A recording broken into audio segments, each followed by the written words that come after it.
2026 मध्ये येणार आहे एक अत्यंत दुर्मिळ आणि शक्तिशाली महिना, जो प्रत्येक 3 वर्षांनी एकदाच येतो, ज्याला स्वतः भगवान विष्णूंनी आपले नाव दिले आहे आणि ज्यामध्ये केलेली छोटीशीही भक्ती अनेक पटींनी फळ देते.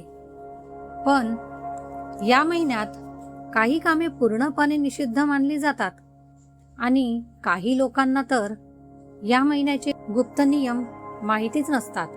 मित्रांनो, आज आपण जाणून घेणार आहोत 2026चा अधिक ज्येष्ठ महिना म्हणजे नेमके काय, तो इतका शक्तिशाली का मानला जातो, काय करावे, काय टाळावे आणि या महिन्यामागची पुराणातील अद्भुत कथा. नमस्कार मित्रांनो, तुमचे स्वागत आहे आपल्या चॅनलवर. जर तुम्हाला धर्म, अध्यात्म, दत्तभक्ती आणि हिंदू संस्कृतीविषयी माहिती आवडत असेल तर चॅनलला सबस्क्राईब करून बेल आयकॉन नक्की दाबा, कारण अशाच दुर्मिळ आणि अद्भुत माहिती आपण रोज घेऊन येत असतो. अधिक मास म्हणजे काय? तर मित्रांनो, सर्वप्रथम समजून घेऊया की अधिक मास म्हणजे नेमकं काय. आपले हिंदू पंचांग हे चंद्र आणि सूर्य यांच्या गतीवर आधारित असते. सौरवर्ष म्हणजे जवळपास 365 दिवस, पण चांद्रवर्ष फक्त 354 दिवसांचे असते. म्हणजे दरवर्षी जवळपास 11 दिवसांचा फरक पडतो. हा फरक वाढत वाढत जवळपास 30 दिवसांचा झाला की एक अतिरिक्त महिना जोडला जातो आणि त्यालाच म्हणतात अधिक मास. हा महिना साधारण प्रत्येक 2.5 ते 3 वर्षांनी येतो. 2026 मध्ये हा अधिक मास ज्येष्ठ महिन्यात येत आहे, म्हणून त्याला अधिक ज्येष्ठ महिना असे म्हटले जाते. 2026 मध्ये अधिक ज्येष्ठ महिना कधी आहे? तर 2026 मध्ये अधिक ज्येष्ठ महिना सुरू होणार आहे 17 मे 2026 पासून आणि समाप्त होणार आहे 15 जून 2026 रोजी. या काळात संपूर्ण ज्येष्ठ महिना जवळपास 60 दिवसांचा होईल. हा योग अत्यंत दुर्मिळ मानला जातो. अधिक मासाला पुरुषोत्तम मास असं का म्हणतात? तर मित्रांनो, पुराणांमध्ये एक अतिशय सुंदर कथा सांगितली जाते.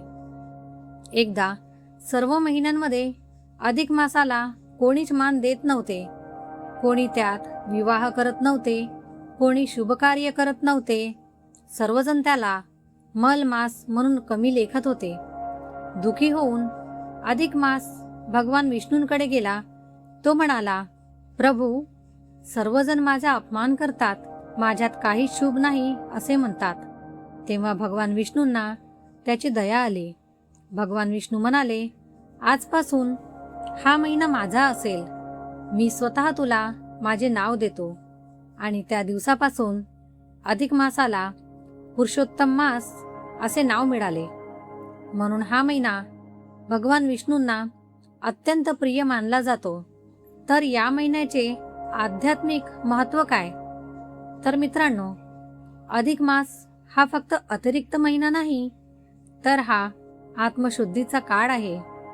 या महिन्यामध्ये जप, तप, दान, पूजा, पारायणे, नामस्मरण याचे फळ अनेक पटींनी वाढते असे मानले जाते. विशेषतः विष्णुभक्ती, कृष्णभक्ती, दत्तभक्ती यांना अत्यंत महत्त्व असते. अनेक लोक या महिन्यात गुरुचरित्र पारायण, भगवद्गीता वाचन, विष्णू सहस्त्रनाम, रामरक्षा यांचे पाठन करतात. तर अधिक मासात काय करावे?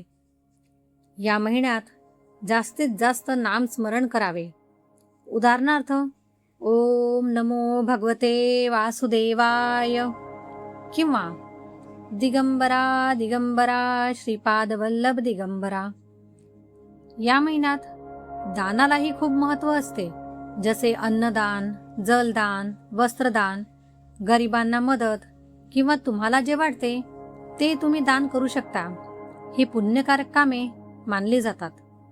सात्विक जीवन या महिन्यात शांत राहावे, राग टाळावा, साधा आहार घ्यावा, वाईट सवयी टाळाव्यात, कारण हा महिना आत्मशुद्धीचा मानला जातो.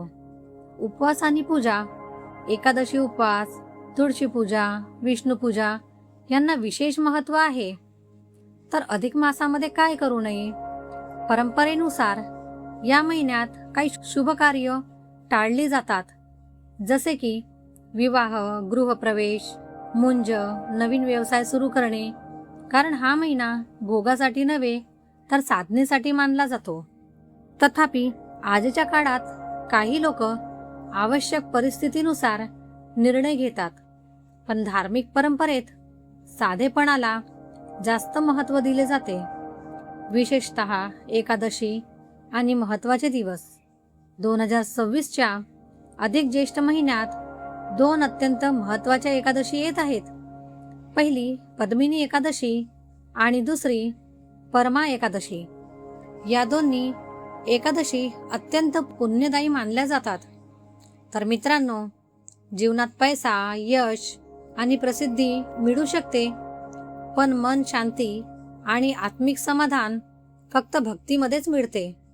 अधिक ज्येष्ठ महिना हा आपल्याला थोडा वेळ स्वतःसाठी, देवासाठी आणि आत्मशुद्धीसाठी देण्याची संधी आहे. जर तुम्ही रोज फक्त काही मिनिटे जरी नामस्मरण केले, तरी हा महिना तुमच्या जीवनात सकारात्मक बदल घडवू शकतो. जर तुम्हाला ही माहिती आवडली असेल तर व्हिडिओला लाईक करा, शेअर करा आणि आमच्या चॅनलला नक्की सबस्क्राईब करा. कमेंटमध्ये लिहा श्री गुरुदेव दत्त, श्री स्वामी समर्थ. आणि मित्रांनो, तुमचे प्रश्न आम्हाला कमेंट बॉक्समध्येही सांगा. तर पुन्हा भेटूया अशाच एका अद्भुत आणि आध्यात्मिक माहितीबरोबर. धन्यवाद.